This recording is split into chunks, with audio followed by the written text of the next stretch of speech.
Hulk ভাইয়া, সাথীর বাড়িতে বিয়ের প্রস্তাব নিয়ে ঘটক এসেছে, তুমি তাড়াতাড়ি যাও। না, এ হতেই পারে না, সাথী শুধু আমার তো।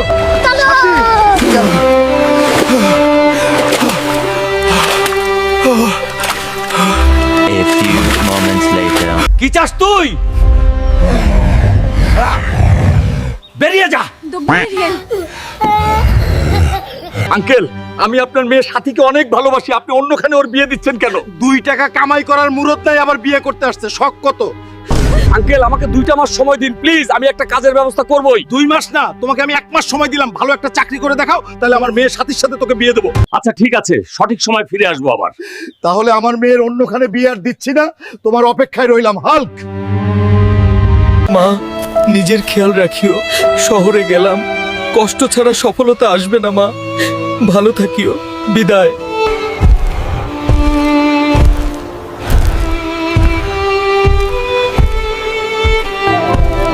ভাইয়া, আমার একটা চাকরি চাই।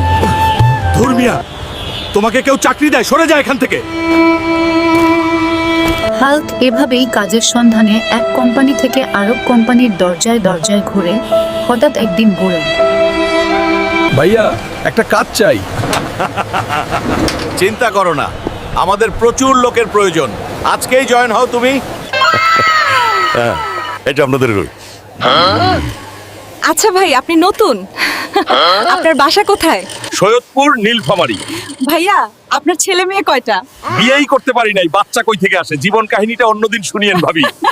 এভাবেই হাল্ক 1 সপ্তাহ কাজ করে কাজে অনেক দক্ষ হয়ে অফিসারের মন জয় করে। তারপর যা হলো, হাল্ক, তুমি কাজে অনেক দক্ষ হয়েছো, তুমি পারফেক্ট। আমি তোমাকে আমাদের কোম্পানির ম্যানেজার বানাবো আজকে থেকে। স্যার, আপনাকে অনেক ধন্যবাদ। মেয়েরা, ভালো করে কাজ করো, কাজ ভালো করলেই আমি তোদের প্রমোশন করে দেব। বলেন কি? আব্বে জিল্লু, আমি এখন অফিসে ব্যস্ত আছি, ঠিক আছে? 100 কোটি টাকার অর্ডার কনফার্ম করতে আগামী মাসে চায়না যাচ্ছি। স্যার, আমাদের কোম্পানির গেটে আপনার সাথে দেখা করার জন্য গ্রামের একটি মেয়ে দাঁড়িয়ে আছে প্রায় 2 ঘন্টা ধরে। ঠিক আছে, গিয়ে দেখি।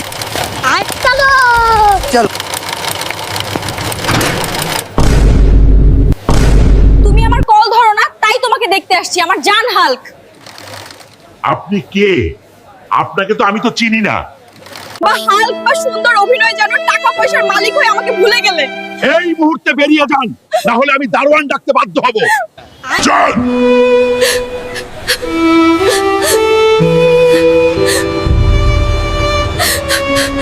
My God! I said get out of here right now. I don't want to see your face again. Is she all right? Someone get some water. She just collapsed. Give her some space, everyone. Ambulance কে phone কর। Ambulance কে phone কর।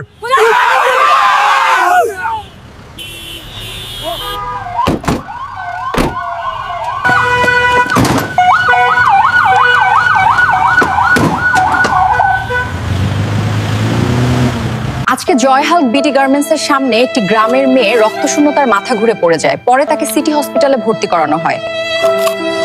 মেয়েটি বাসার পরিচয় বলছে না, তার নাম সাথী। সে সব সময় হাল্ক বারবার চিৎকার করছে। সাথী, তোমার বাবার প্রতিশোধের জন্য এমনটা করেছিলাম, আমার সাথে অন্যায় করলাম, আমাকে এক্ষুনি হসপিটালে যেতে হবে। নার্স, আমার সাথী কোথায়? কত নাম্বার রুমে আছে? স্যার, ওই মেয়েটি দোতলার 42 নম্বর রুমে আছে। সাথী, সাথী, সাথী, সাথী, আমি এসেছি। সাথী, আমাকে ক্ষমা করো প্লিজ। আমি আমার ভুল বুঝতে পেরেছি। আমি টাকার নেশায় অন্ধ হয়ে গিয়েছিলাম। আমি তোমাকে অনেক ভালোবাসি সাথী, তুমি আমাকে ক্ষমা করে দাও। আমার ভালোবাসার মানুষ সাথীর জন্য দোয়া করবেন, সে যেন সুস্থ হয়ে ওঠে তাড়াতাড়ি। আর আমার ভিডিও ভালো লাগলে চ্যানেলটা সাবস্ক্রাইব করবেন প্লিজ বন্ধুরা। সম্পূর্ণ ভিডিওটি দেখার জন্য ধন্যবাদ। আশা করি সাবস্ক্রাইব করে পাশেই থাকবেন।